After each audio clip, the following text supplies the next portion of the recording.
Halo, Assalamualaikum warahmatullahi wabarakatuh. Perkenalkan, nama saya Siti Sarah Sulistiawati dengan NIM 14056255050 dari Prodi Pendidikan Sosiologi. Di sini saya akan menyelesaikan ujian tengah semester dari mata kuliah Pendidikan Agama Islam yang diampu oleh Bapak Dr. Muhammad Sarip, MA, Universitas Negeri Jakarta. Pada video ini, saya akan membacakan Quran Surat Al-Hujurat dari ayat 8 sampai ayat 11, serta membacakan artinya, lalu memaparkan isi kandungan, serta pesan moral, juga contoh penerapannya dalam kehidupan sehari-hari. Baik, langsung saja kita mulai pada bagian yang pertama, yaitu pembacaan ayat suci Al-Quran, Quran Surat Al-Hujurat dari ayat 8 sampai 11, beserta artinya. Selamat menyaksikan. A'udzu billahi minasyaitonir rajim. Bismillahirrahmanirrahim. Fadlan minallahi wa ni'mah. Wallahu alimun hakim. وإن طائفتان من المؤمنين اقتتلوا فأصلحوا بينهما فإن بغت إحداهما على الأخرى فقاتلوا التي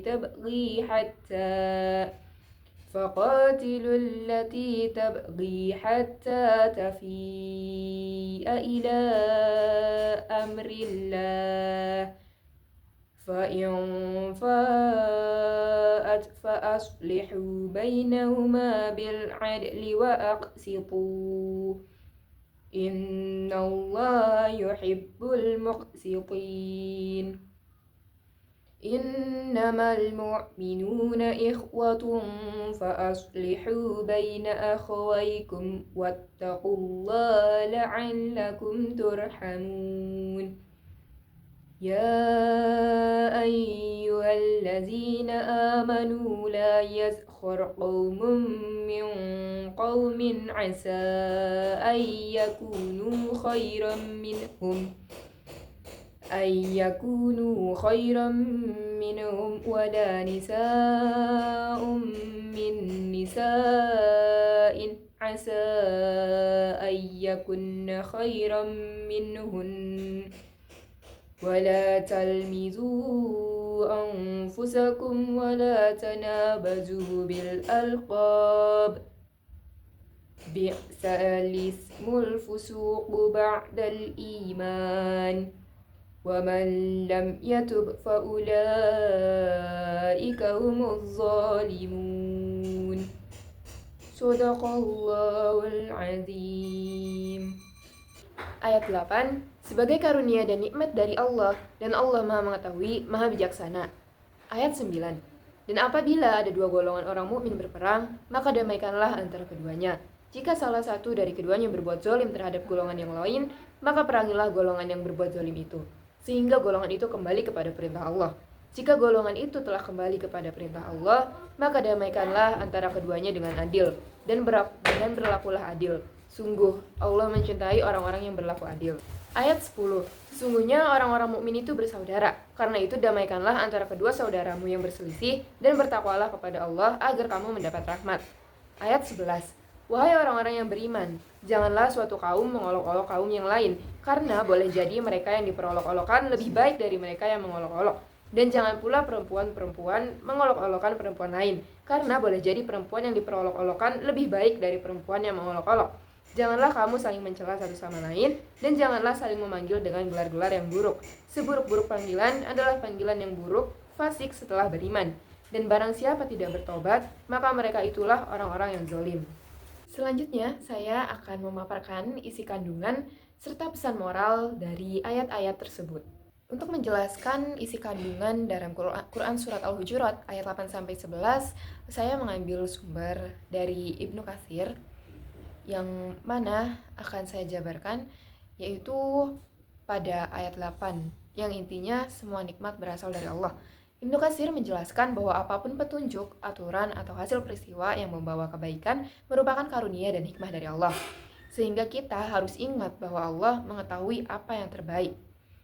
Lalu untuk ayat 9-10 yang intinya jadi penengah kalau teman bertengkar. Jika ada dua kelompok muslim bertengkar, tugas orang lain yang melihat adalah menjadi penengah dan mendamaikan.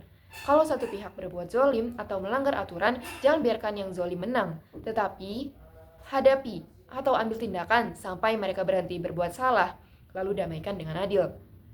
Ibnu Katsir menjelaskan dan menekankan pentingnya rekonsiliasi dan keadilan dalam komunitas. Lalu yang terakhir kandungan dalam ayat 11 yang intinya larangan ejekan, hinaan, serta panggilan julukan. Ibnu Katsir menjelaskan kata-kata seperti jangan mengejek, jangan memberi julukan buruk, dan jangan merendahkan. Yang mana berarti kita dilarang untuk mempermalukan atau menghina orang lain karena bisa jadi mereka lebih baik di hadapan Allah. Ini perintah agar manusia dapat saling menghormati. Terdapat beberapa pesan moral yang dapat saya simpulkan dalam Quran Surat Al-Hujurat ayat 8-11. Yang pertama yaitu ingat bahwa semua yang baik itu datangnya dari Allah. Jadi kita tidak boleh bersikap sombong. Lalu yang kedua, kalau teman kita bertengkar, kita itu harus menjadi penengah, bukan ikut berkelahi. Karena damai itu penting, entah dalam kehidupan sehari-hari maupun dalam konsep beragama Islam. Lalu yang ketiga, kita tidak boleh saling mengejek, memanggil nama jelek, atau merendahkan orang lain. Karena kita tidak tahu orang mana yang ternyata derajatnya itu lebih baik di mata Allah. Jadi kita tidak boleh merendahkan atau mengejek mereka. Lalu yang keempat, kita harus bersikap adil, selalu bersikap adil. Karena Allah itu suka orang-orang yang adil. Selanjutnya saya akan memberikan contoh penerapan dari ayat-ayat tersebut. Ayat-ayat tersebut dapat menjelaskan konsep-konsep tauhid seperti meneguhkan keimanan kepada Allah, menumbuhkan persaudaraan sesama mukmin, dan menghindarkan dari sikap mencela dan merendahkan. Yang pertama, tauhid itu mengajarkan bahwa hanya Allah yang berhak menilai manusia. Dalam tafsir Ibnu Katsir disebutkan bahwa ketika seseorang menyadari semua nikmat dan petunjuk berasal dari Allah, pada ayat 8, maka ia akan semakin beriman dan bersyukur, bukan sombong atau merasa paling benar. Lalu, menumbuhkan persaudaraan sesama muslim. Karena semua mukmin adalah ciptaan Allah dan hambanya yang sama-sama beriman kepada Tuhan Yang Maha Esa, yaitu Allah Subhanahu wa Ta'ala. Maka mereka adalah saudara seiman. Ibnu Katsir menjelaskan bahwa kewajiban mendamaikan dua kelompok yang berselisih adalah bukti nyata bahwa tauhid melahirkan kasih sayang dan tanggung jawab sosial antara sesama muslim. Dan yang terakhir, menghindarkan dari sikap mencela dan merendahkan. Tauhid mengajarkan untuk berendah hati, kerendahan hati. Hanya Allah yang Maha tahu siapa yang lebih mulia. Dalam tafsir Ibnu Katsir, larangan untuk menghina. Karena manusia tidak punya hak untuk menilai orang lain. Mungkin yang diejek justru lebih tinggi derajat imannya di mata Allah Subhanahu wa Ta'ala. Dengan ini diharapkan kita sadar dan menjaga hati dari kesombongan, serta menjaga lisan kita dari ucapan-ucapan yang menyakiti sesama. Selanjutnya, saya akan membacakan kesimpulan yang kita dapat setelah pembahasan sebelumnya.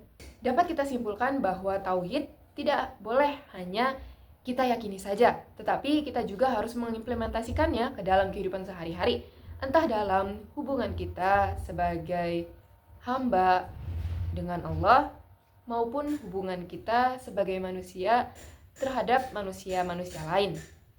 Telah sampailah kita di penghujung video. Saya mohon maaf apabila ada kesalahan kata dalam pemaparan saya sebelumnya.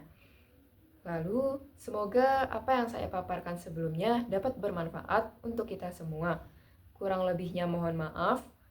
Wassalamualaikum warahmatullahi wabarakatuh.